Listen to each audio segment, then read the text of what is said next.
And that will be a real wonder from Dundalk after having a little bit of momentum when Noel King came in. Their opposition Drogheda to have a man sent off and they still lose the game. Yeah, it was a hammer blow for them, particularly Louth Derby. It was probably the biggest Louth Derby in a long, long time there. And just poor defending. Dundalk were 6th and 7th, and they had control of this game. I watched it earlier on, and that was a huge moment. Drogheda fans really celebrated that, really enjoyed it. Had a little sing-song at the end of it as well, just to rub salt into the room. But that was a devastating blow. Not just that, the knock-on effect was so many teams winning today down around them. Sligo winning, Galway winning, Waterford winning, teams that they would think they need to get after and to try stay up. So really, they probably had the worst day of the. Suddenly, it feels like a big gap there when they thought they might be able to get up to second from bottom. Dundalk. Let's go to Tallaght then, Keith. Probably the result of the day. We are waiting for the Rovers sort of juggernaut to get going, and it's not really getting going. And I wonder, is this a game where you look at the quality that Waterford have brought to the league, the potential to go to Tallaght and win 3-1 really says something of what they're bringing to the league this season.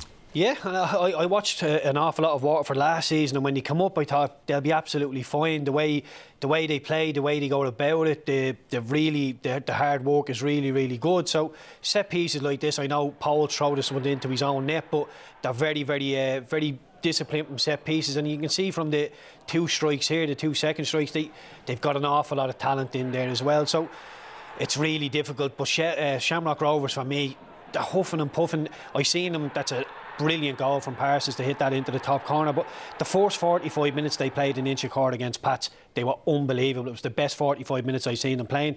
But on the flip side of that, the second 45, when they came out and Pats turned them over, they were awful. So they're struggling for a 90-minute performance. Just quickly on that one, you think Stephen Bradley, the result at the Brandywell, will ease his pain a little bit? Oh, definitely cheer him up, absolutely. Because you would say, even without admitting it, probably Derry he would feel are the biggest title challenges. So them dropping points tonight will be at least ease a bit of the pain tonight.